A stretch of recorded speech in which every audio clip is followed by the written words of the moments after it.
Good afternoon, YouTube. How are we doing? Gavin again from Lucid Computer Solutions. And today I wanted to talk about a mini review of an Asus laptop. So there's lots of different laptops out there when you can get stock, of course, given the current coronavirus situation. It's made sourcing things hard, but generally there are lots and lots of laptops out there to choose from.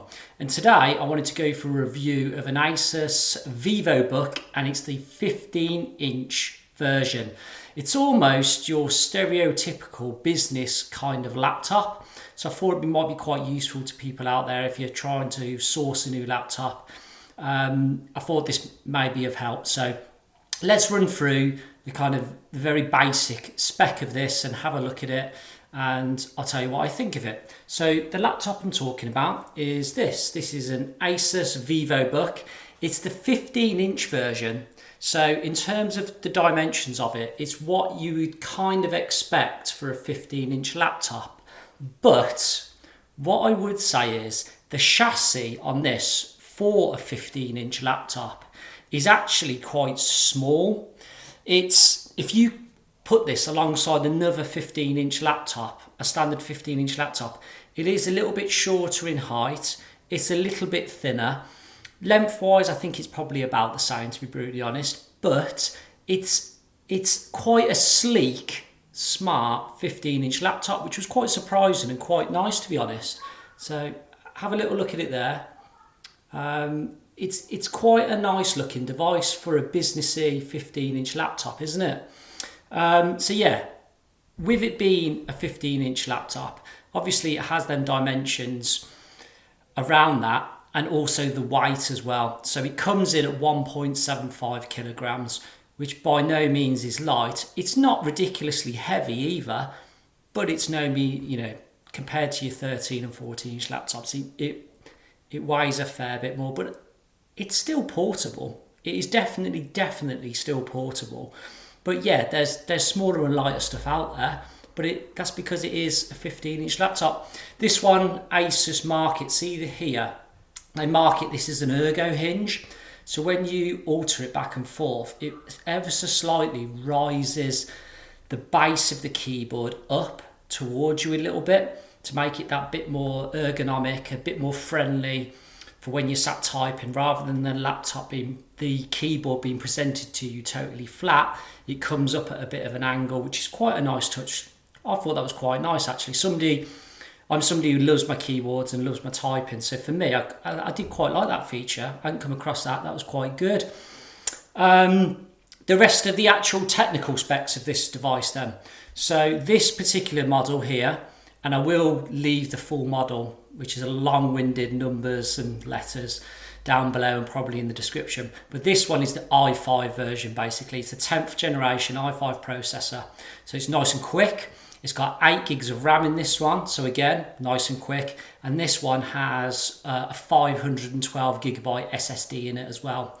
So overall, putting them components together, it's a really quick machine. It's really quick. To boot it up, it takes no time at all. I'm talking a few seconds running Windows 10 Pro, which is fantastic. Overall use of it, when I was setting it up and when I was installing all the software and things, really quick, really responsive. I really can't fault it for that. If this is going in for 80 to 90% of business users, it will fly along for them. It really will. Unless you've got some mega intensive, like kind of CAD or graphical based, then you probably want a different machine anyway. But this works really well. And the key, as I just touched on, it does have Windows 10 Pro on it. So for those business users out there who need Windows 10 Pro to talk to business networks and things, not going to get in that today, but it's running Windows 10 Pro, so it's good to go to talk to business networks and things. The screen on it, it's a 15.6-inch full HD screen. I do really like the screen. It's not too glossy. I know I'm getting a bit of light reflection here on the video, but the screen, genuinely, compared to some other laptops I've used lately, isn't glossy. It's got a nice kind of matte finish to it. So if you're using it in low light, or like us in our offices, we have lots and lots of windows. If you're positioning it, then it's completely usable, completely functional. Really big thumbs up for the screen. I really, really like it. It's a really, really good screen on that. And I love the fact that it's not too glossy at all. It's great. The rest of the aesthetics with this, the keyboard in itself, like I touched on, I do love a good keyboard, and this is a really nice keyboard to type on. What I would say is, and this is definitely me, and this applies not just to this laptop, but to pretty much every single 15-inch laptop out there. What I personally don't like is we've got the full keyboard here, and then we've got this number pad just thrown on the side. I actually would prefer a 15-inch laptop where it's the full keyboard without the number pad, and this was just centralised in the middle a bit. So I'm not such a fan of that, but that's not this laptop. That is all 15-inch laptops. The manufacturers seem to feel that you must have a number pad on if it's a 15-inch laptop. I'd be okay not having it. I much prefer, if you've watched any of my other videos, you know I use a ThinkPad, which is a really small 12.5-inch laptop with a full-size keyboard, but no number pad, and it's cracking. It is brilliant. I would much prefer that. So for me personally to be using this one, spec-wise, screen-wise, love it. Keyboard, not such a fan, but I know I will say that about any 15-inch laptop. So I'm being picky, but I'm also being honest. That's why it's not quite the right device for me, but it will be the right device. Like I said, for 80-90% of business users out there, I think this is a good contender. It's solid. Price-wise, what have we got here? So this spec of the one I've just mentioned, this is the i5 10th gen, 8GB of RAM, 512GB SSD in it. This one comes in at about £700, so it's not ultra cheap, it's not mega expensive, it's a mid-range spec and price laptop. For 700 quid, giving this to a business user, yeah, I think that's good. I think that's decent value, to be brutally honest. Given the spec, how fast this machine is, the quality of the screen, that's good. And connectivity-wise, which we didn't touch on this laptop, what have we got? So what we've got is we've got 3 USB ports, 2 on the one side, 1 on this side.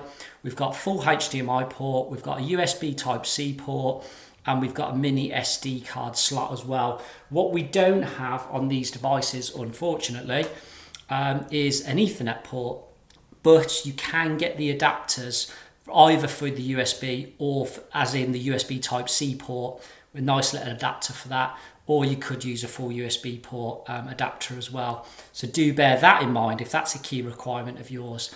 But yeah, I really like this machine. It's a really good machine for £700 for the spec, for the punch that it gives you, for the productivity it would give people using this machine. I think it's a good business laptop. It's not ultra fancy to look at. It's not like, wow, look at that. It's nothing like that. It's a rock solid business machine. And as boring as that may be, I love rock solid business machines. So it's a big thumbs up from me, really, all round. Like I said, not quite the device for me personally, but this will definitely be right at home in lots and lots of businesses. I have no problems recommending and supplying this to customers. All of our customers, basically business customers, I'd have no problem supplying this to them, going, yeah, off you go. No problem at all. So that's my overall thoughts on the Asus Vivobook 15 with this spec. Decent machine. Recommended, yeah, absolutely. If this video has been any help to you in any way, shape or form, please do smash the like button. It really helps grow our channel, really helps spread the word about our channel. Please do comment on the video, give me your feedback on this device. Perhaps you've got thoughts on a similar machine which you feel is a bit better. Please do let me know via the comments. I'll try and get back to everybody. Please do subscribe to the channel. We try and release new content all the time, so please do subscribe. And likewise, use the links below to connect with me on Instagram and LinkedIn and on Twitter. So that's it from me today. Gavin at Lucid Computer Solutions, signing off. See you next time.